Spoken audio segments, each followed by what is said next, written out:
8 जनवरी को भोपाल के जम्बूरी मैदान में विभिन्न मांगों को लेकर करनी सेना का विशाल जन आंदोलन होना है। इसको लेकर करनी सेना शाहजहांपुर में भी गांव-गांव पहुंचकर लोगों से जन आंदोलन में शामिल होने की अपील कर रही है।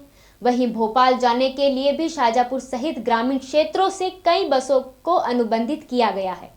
आज तक आरटीओ द्वारा परमिट जारी नहीं किए गए थे और लंबित आवेदनों पर भी कोई कार्यवाही नहीं की गई थी।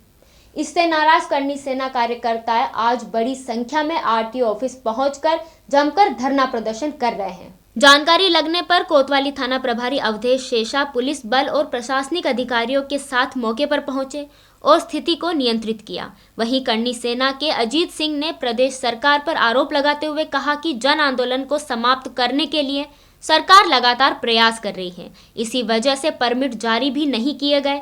करनी सेना के घेराव और बसों के परमिट नहीं मिलने से नाराज करनी सेना कार्यकर्ताओं ने आरटीओ ऑफिस का घेराव किया। वहीं करनी सेना के अजीत सिंह ने प्रदेश सरकार पर आरोप लगाते हुए कहा कि जन आंदोलन को समाप्त करने के लिए सरकार लगातार प्रयास कर रही है, इसी वजह से परमिट जारी नहीं किए गए।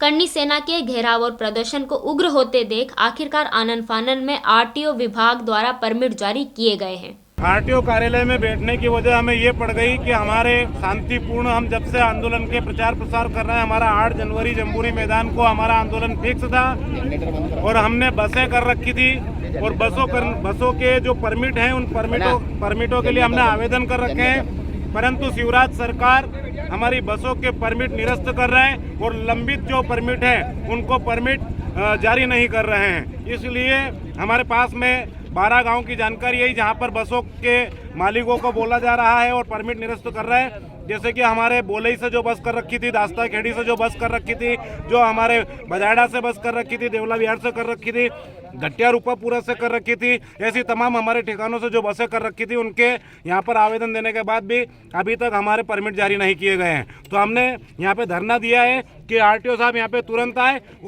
और हमारी मांगों पर ध्यान दें, हमारे परमिट जारी करें। कुछ परमिट जारी होने के बाद भी निरस्त किए? हाँ, कुछ परमिट हमारे जो जारी होने के बाद भी निरस्त किए गए हैं। ये सरकार की दमनकारी नीति है और ये हम नहीं चलने देंगे। इस तरीके से अगर जो हमारे आंदोलन को कुचलने का प्रयास जो किया जा रहा है, सरकार क्यों भयभीत है? इस सरकार को हमने बनाया था, हमने इनको वोट दिया था, लेकिन आज हमारे लोकतांत्रिक अधिकारों का हनन हो रहा है। अगले साल विधानसभा चुनाव होना अगर देश में, अगर जो इसी तरीके से अगर जो रहे तो आने वाले चुनाव में इनकी सरकारों को, इनके विधायक के प्रत्याशियों को भी इसका विरोध झेलना पड़ेगा और इनको इस चीज़ का एहसास होगा।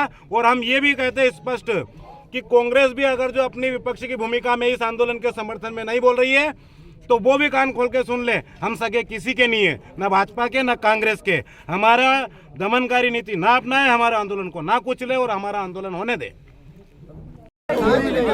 ग्रामीण भारत टीवी के लिए शाहजहांपुर से शब्बीर अत्तार की रिपोर्ट। खबरों में बने रहने के लिए ग्रामीण भारत टीवी को सब्सक्राइब कीजिए और बेल आइकॉन दबाना ना भूलें।